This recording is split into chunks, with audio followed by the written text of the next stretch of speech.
કેવી રીતે આવે તે તમે રસ્તો બતાવી દઉં. પહેલો, પૂર્વજન્મનો સંસ્કાર.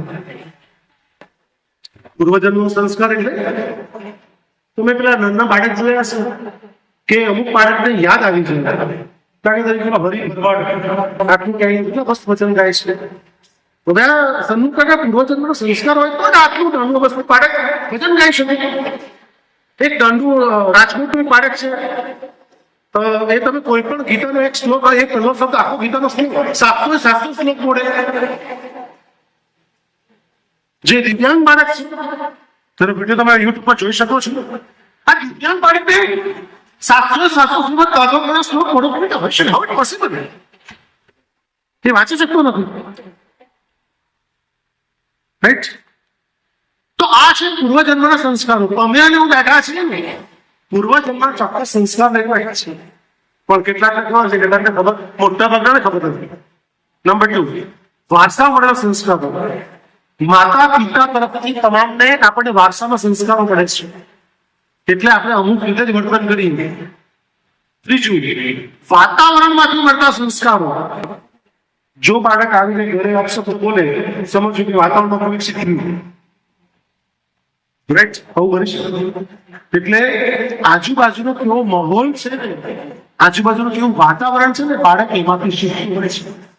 અને બાપુની કથા દાઢી માર તમને ખબર તો મોરાઈની કથા, તો ત્યારે એક માણસ ગમે તેમ બાપુને ગાળ દેતો હતો.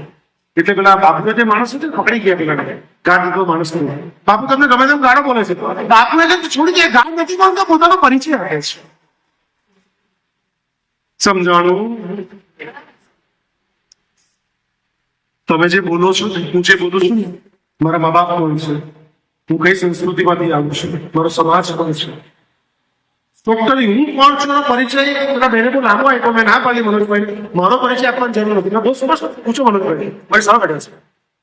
મારો પરિચય નહીં હોય, મારો પરિચય જે બોલું છું એ મારો પરિચય છે. હું બોલું છું મારો પરિચય છે. ગાઢ બોલ્યો પેલો માણસને બાપે શું કીધું? એ ગાઢ નથી બોલતો, પોતાનો પરિચય આપે છે. એનું બાપ કોણ છે, એની મન કોણ છે, કયા સમાજમાંથી આવે છે, કઈ સંસ્કૃતિમાંથી આવે છે. તમે બોલો છો એટલે પકડાઈ જાય છે. ચોથું, શિક્ષકો.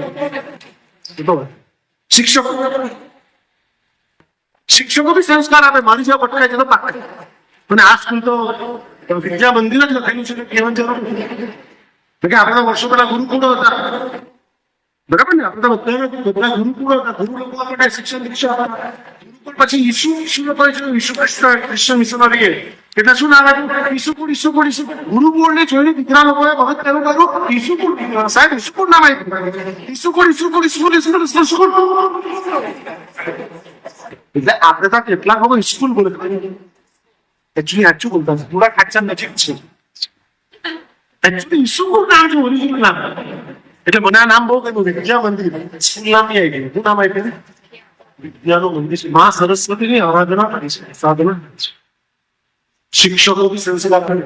અને છેલ્લું, આત્માના 7 સંસ્કાર છે: જ્ઞાન, પવિત્રતા, પ્રેમ, શાંતિ, સુખ, આનંદ અને શક્તિ.